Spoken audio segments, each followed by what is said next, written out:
If you want to add valuable and relevant experience to your resume while also getting paid thousands of dollars, then you clicked on the right video.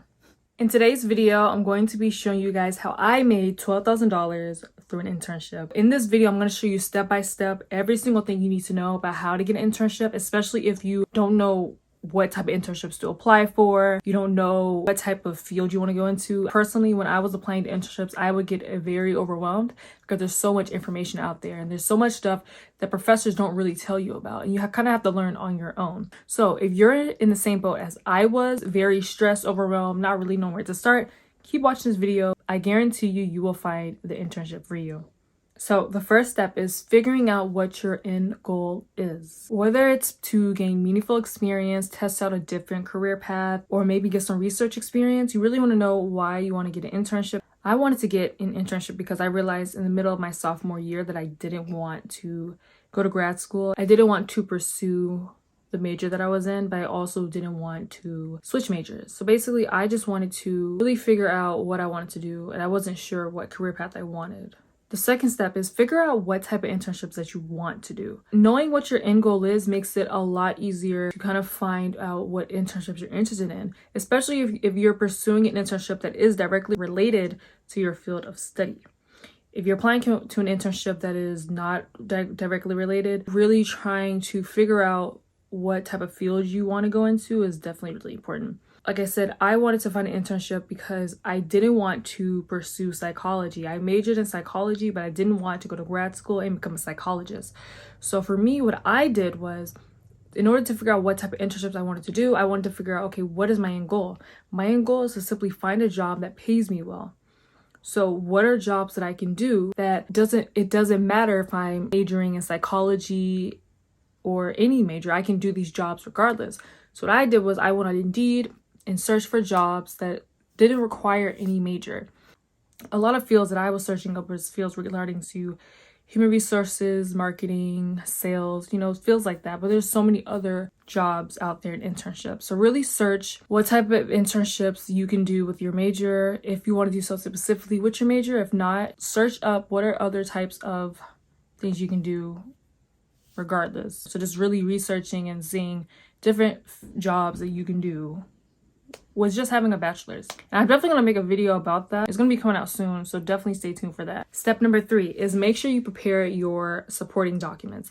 Supporting documents, basically, resume, cover letter, personal statement. If you're doing like a research experience for undergrad, those type of internships, making sure that you have all your documents ready.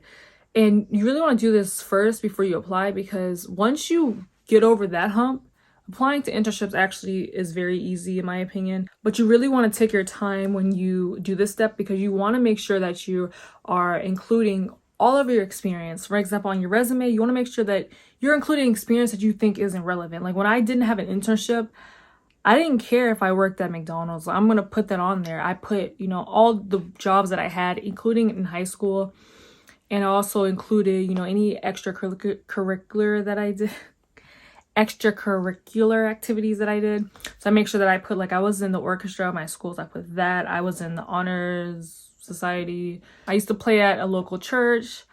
I was on the dean's list. I was on the dean's list as well. So yeah, I put, all these different things that I did. Make sure that you're putting experience, whether it's volunteer, work experience, any type of experience that you have. If you play a sport, if you're on your, college basketball team, put that on there.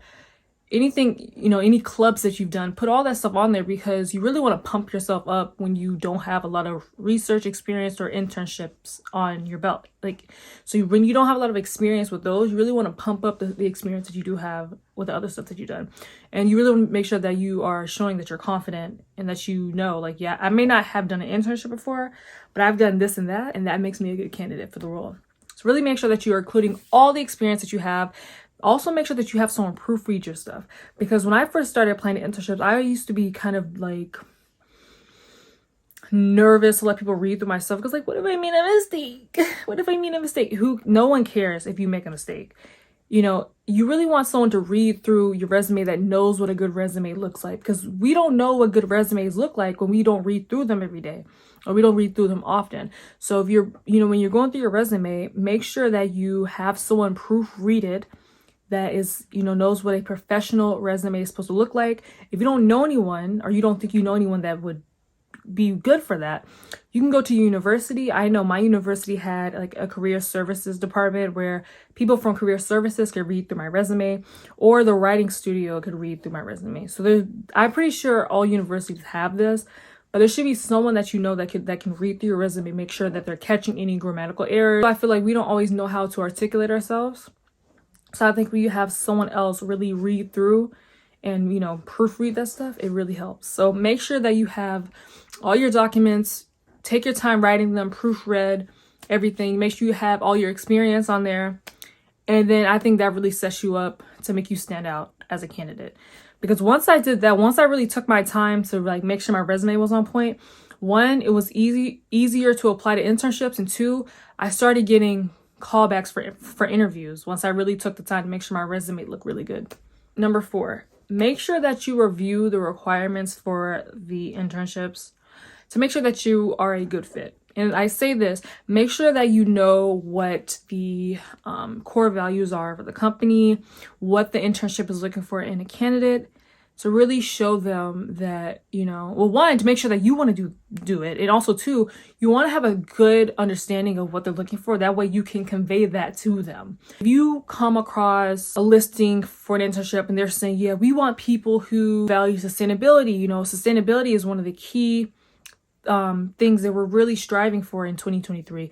Make sure that you include something that you've done that is sustainable. Or what if they're saying, if they say something like, yeah, we really value teamwork and working together, you want to make sure that you emphasize that through your experience. So just make sure you read through the requirements, the things that they're looking for in a candidate. That way you're able to convey that into your experience, whether it's on your resume or during your interview. Also, another thing, don't worry about internships listing your specific major. Because like I said, as a psychology major, my internship was in sales. And on the listing, they didn't say they're interested in psychology majors. My resume looked nice and, I worked on my interviewing skills. I was able to convey that even though I don't have experience in sales and I'm not majoring in sales, the same values that are important for the company, I value that too.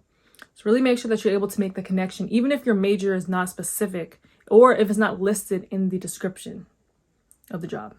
Step number 5. Step number 5 kind of ties into step number 4, but make sure that you sell yourself. Like I said, you really want to make sure that you are showing the company that you are a good fit for the role. So regardless if you don't have experience in that field yet, you are a good candidate because you're capable of getting the job done because of the skills that you obtain through other jobs. So for example, before I did my first sales internship, I actually worked at a beauty supply store, and that job consisted of me showing products to customers, recommending products to customers, recommending products that a lot of customers had never even tried before, but they were looking for products or looking for different things, and I recommended it to them. So basically I twisted that and said, I never done a sales internship before, but I've actually done a lot of, sales with my job as a beauty supply employee. By selling products to customers, recommending products, showing different products or showing different things that customers could use that they wouldn't think of, you're kind of selling. So even if you have like a similar job as me in college right now, you can use the job that you currently are doing to, help show employers that you have the skills needed for the job. You just have to make sure that you're able to convey that. So really think, this is what you kind of have to think about. And this is part of, writing your resume. Because when you're writing the description in your resume, you want to, kind of shape your resume or your cover letter to fit the role.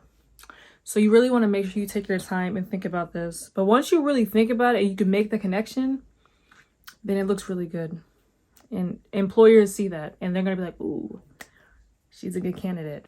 Step number 6, preparing for your interview. So you really want to make sure that you prepare for that interview, because I was really sitting up here looking kind of stink when I did my first interview because I thought I was prepared And then they threw some trick questions at me, and I was like, like I wasn't as prepared as I thought I was. So you really want to make sure that you are looking up questions that could be asked on interviews, making sure that you are able to, again, convey your experience and how it relates to the job. For job interviews, for a job or an internship, you will more than likely be questioned using the STAR method: situation, task, action, and result. And basically, these are situational based questions that employers will ask you to see how you handle certain situations. They want to know what type of action you take when you're, in stressful situations, where you're in situations where where there may be a disagreement with the customer, or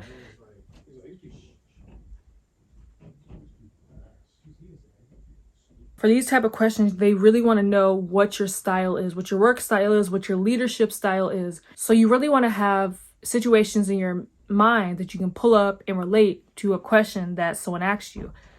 For example, when I was doing my interviews, I know a lot of times they would ask me, how did you handle a situation where a customer was unhappy?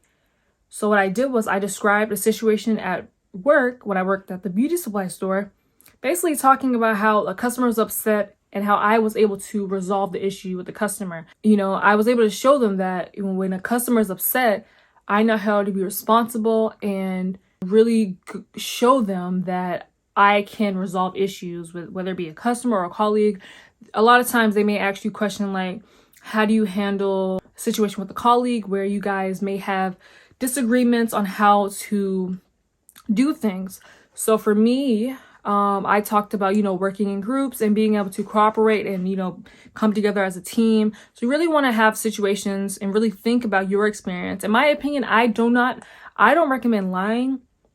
I really recommend really thinking about your own experience and really being able to connect them. And I will do another video on specifically how to answer these questions for interviews. But I hope I conveyed that correctly. But don't worry, I will definitely have another video up specifically talking about that as well.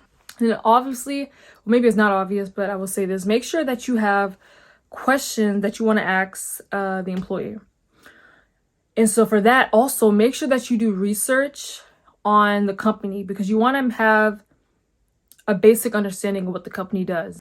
They may ask you, so what all do you know about the company? And what you don't want to do is you don't look up what the company does. And then when you're in your interview, they're like, yeah, so what do you know about the company? You're just like, I don't know. Like, you don't want to do that. So make sure that you are researching what the company does, about the core values. I mean, I kind of said this earlier. Make sure you know those things. You don't have to be an expert, but like, again, for example, when I was interviewing for a company, I looked up some of the products that they sold. I looked up, how to set up a light fixture. I kind of had a basic understanding. I kind of had basic understanding. I kind of knew some of the brands that they sold. I wasn't expected to know everything, but, have some type of basic understanding. Take some time to look at their website, look at the products that they sell, values, goals for the company, and, really talk about those when you are expressing yourself during your interview. And then that will make you stand out, because it's like, yeah, this candidate, they've done the research. They actually kind of know some about the company. So you just make sure that you kind of know some stuff. You don't have to be an expert, but really have some information that you can convey while you're talking during your interview. I will say this again, even if you work at McDonald's, like, you can find a way to make that look good. I know, like, for McDonald's, because I used to work there in high school, I remember I really emphasized how I was able to work in a fast-paced environment. I was good at following instruction and listening to people, because I was almost always correctly fulfilled people's orders. And I made sure that I, talked about, again, like, also I mentioned how, because I was such a good worker, I was picked to train new employees. So, these are all positive things that, even though it's just a McDonald's job, you're able to show, yeah, I have positive skills, and these are skills that you're looking for, and I have them. So if you do all of these things and you really take your time and really think about your situation, then I know that you will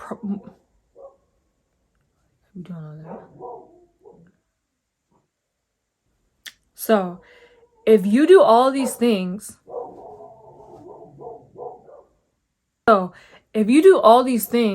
I know that you will do really good on your interview. You'll stand out as a candidate.